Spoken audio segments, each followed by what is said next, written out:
Hi, welcome to Word for the Wise. This is your host, Starsky DeBerry. Hey, I'm your mentor, I'm your man of wisdom. Hey, coming to you today with the lesson that I believe that is really going to reach deep inside of you and really give you focus and perspective to where you are right now. This lesson that I'm bringing you today comes from my heart. It comes from where I am right now. I believe in teaching you the lessons that I'm actually living. I believe in teaching you something or teaching you how to climb the mountain that I'm already currently climbing or have climbed. I want to give you fresh revelation and fresh ideas. So, hey, welcome to today's lesson. Hey, I'm so glad that you tuned in. Thank you for many of the subscribers who are new. If you're old, whatever, I am so glad that you connected with me on this website because it gives me a chance to impart some things into you that can help you live and reach the kind of life that you desire to live. Today's lesson is called Getting Your Life in Order. Getting your life in order. Getting your life in order. Learning the questions that reveal your true priorities. Learning the questions that reveal your true priorities. This is the kind of lesson that is really black and white, but at the same time, when you think about each of our life have similarities, but a lot of dynamics of our life are kind of different in terms of our desires. Getting your life in order is something that we individually have to know what our true priorities are. And today's lesson is coming from, today's scripture is coming from Proverbs 12 and 11. It says, whoever works his land will have plenty of bread, but he who follows worthless pursuits lacks sense or intelligence. So I found this scripture and it's so black and white. It is so spot on and it's so direct. So in this lesson today, I want to be direct with you. I want to be face to face. I want us to have an intelligent conversation about your life and where you are going. Because I know there are people that are listening to me right now. You're tired of being sick and tired. You're tired of always knowing what you should do, but never ever stepping into the truth that you know. So what I want to do with this lesson is to give you a little nudge, just a little push in the right direction so that you can see the blessings of the Lord happen in your life. There are 3 questions I want to share with you. 3 questions I believe that will really get down to the core of what your priority should be right now. We live in a world right now where a lot of people have dreams and a lot of people have a lot of wishes, but very few people really take the stars out of their eyes. They take the glamour out of it for a minute and just think about it as your priorities. When you think about something as a priority, it's something that it may not feel good, it may not look good, it's not fancy, but you know that if you get these things done, everything else will fall into place.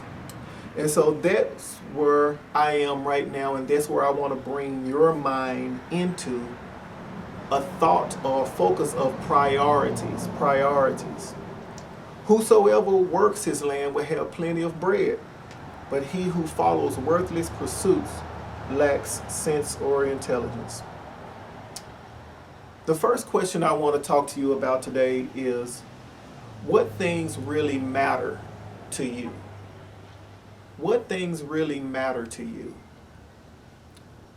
I know that many of you talk back and forth on your job, or you talk to your spouse, or you talk to your kids or somebody that you trust about all the things that you desire in life and how you wish things were better and how you're waiting on such and such to happen. But those things are great, but it really don't get down to the core of what really matters to you. Because when you know what matters to you, then you'll know why you're waiting on the blessing and you will have strength and joy in waiting. Here's a scripture that goes with what I'm saying. St. John 8:32 says, and you will know the truth, and the truth will set you free. When you think about what things matter to you, what I'm trying to get you to focus on, to really, the picture I want to paint in your mind and in your heart is, what truths really matter to you? I can tell you from my own experience what truths matter to me. It matters to me, number one, to be the kind of example that other people can look up to. That's something that matters to me. Now, if I'm doing something that contradicts the character that is in me, I find myself feeling very conflicted, because I'm doing something that really don't matter to me, even if it can be making me money. If it's not something that at the core of the truth that is in me, if it really don't matter to me, then I find that I don't feel free. So what areas in your life do you feel that feeling where you don't feel free? Even though you're doing something that everybody around you are applauding and they're saying good job, but you don't feel free about it. Ask yourself, is this something that at the core of me really matters in terms of where I see myself going in life? What things matter to you? What things really matter to you? And that's going to take self-examination for you to get that. Question number 2. What areas of your life have you dropped your standards or lowered the value that you offer to life? What area of your life or areas of your life have you dropped the standard? Have you lowered the value that you know that you can offer to life? Have you ever been doing something that you know that you can be doing something better than what you was doing? Even though what you are doing is something that's not illegal, it's not any criminal activity, it's not something that's delinquent, it's not something that's belligerent or anything like that, but it's something that just doesn't meet the standard that is in your heart that you know that you can be. You know that you can be more than where you are right now. But it takes courage to really tell yourself the truth about where you are right now. I got a scripture that falls in line with this. I always like to give you a scripture because the Bible is one book that is so important to me. It blesses me every time I read the Bible. And I always like to share scripture with you because those scriptures are like life. They are life. And so I want to give you the best words I can possibly give you, so I'll offer you scripture. Matthew 6:24 says, "No one can serve two masters, for either he will hate the one and love the other, he will be devoted to the one and despise the other. You cannot serve God and money." What this scripture is pointing out is that many people are finding themselves in a conflicted state through life. It's like you're schizophrenic. It's like on one end, you're doing something that's solving a problem, but it's also creating a bigger problem. And then you find yourself fearful to let go of something that is below what you know that you can press forward to do. It's below it. And you find yourself giving less value than you know you should, because what you are doing is really beneath your standards.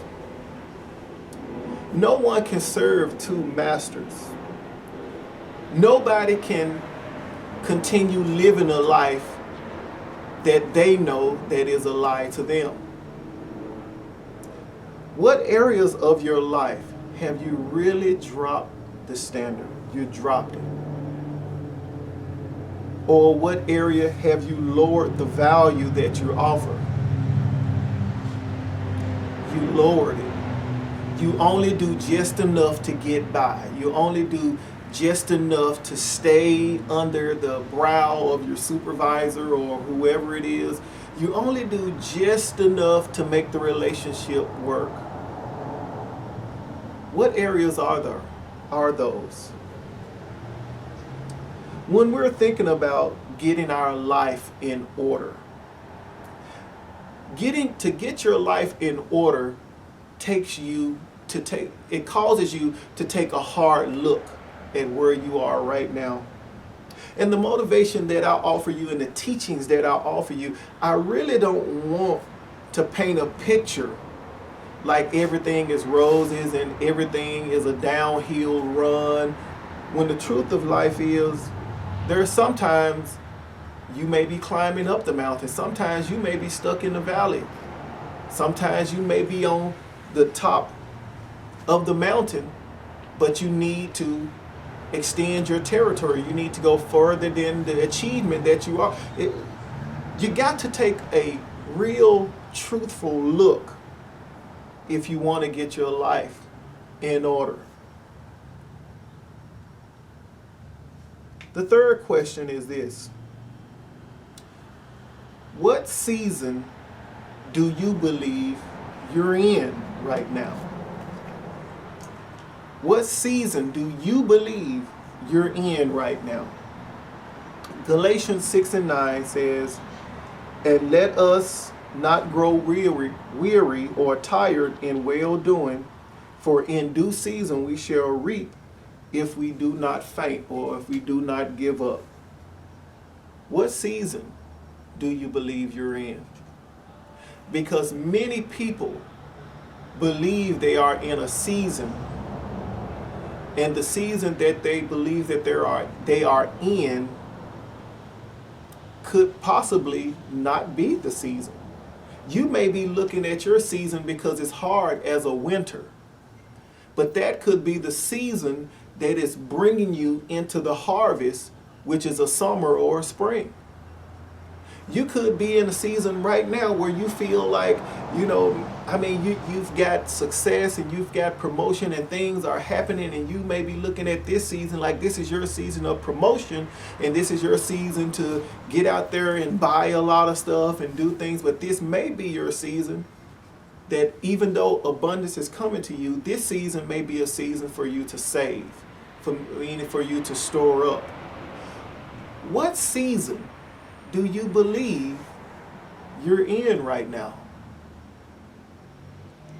A very awkward question. And I know for a fact that many of you that are listening to me, nobody really has asked you the types of questions that I'm asking you right now in the way that I'm asking you, causing you to think about life in a different way. You got to know what season you are in. You got to know that what you are desiring in life is going to happen for you. But if you are in a season where it's time to plant, it's time to dig up, then the hardships that you are facing is valid. It's right for you to have hardships right now because you're in the planting season. You're in the pulling up. You're in that season. Or you could be in a pruning season, meaning that there are things that are being cut off, relationships that are being cut off. But if you believe that the season you are in because of your realities is something that is not, then you find yourself confused. And you find yourself getting weary in doing good. You find yourself weary. Getting your life in order. Getting your life in order. Learning the questions that reveal your true priorities.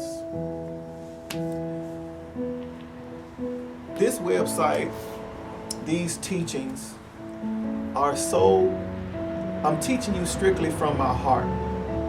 There's not a lot of script or anything like that. I try to be a true person, a real person talking to real people. And I know that where you are right now in your life, you need real answers. You need real advice. You need real coaching, real mentorship. Not always a lot of hype and a lot of push, that type of thing, which there's nothing wrong with that in that regard. But sometimes you need to have a sit-down conversation where you really take an honest look at your life and say, I need to find out my priorities so I can get this life in order. You deserve for your life to be in order. Your wife deserves it, your kids deserve it, your home, your community deserve it. Because when you are a person that got his stuff together, when you got your things together, when you are in order, everybody likes to be around a person that is organized. Everybody does. Your job likes you better. Your home likes you better. You like you better.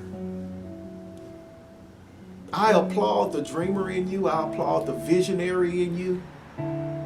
But I want to stir up that person that organizes things. Your blessing is around the corner, but we live in a life where you're going to have to work. You're going to have to get a little sweaty. You're going to have to, from time to time, slow down and really take an account of your life. And that's what this lesson is. So, hey, I hope this lesson has been such a blessing to you. Please like, please share these teachings with somebody you know that will help them, will bless them. And also check out my podcast, Live Excellent Podcast. It's in the iTunes. I give a fresh podcast every week, and sometimes every 2 times a week. But until then, hey, check out my podcast. Subscribe, like this site, and also get ready because I'm coming with a more in-depth teaching website called Next Level Teaching. So hey, get ready for that. Thank you for tuning in today. God bless you. Thank you for looking at wordforthewise.com.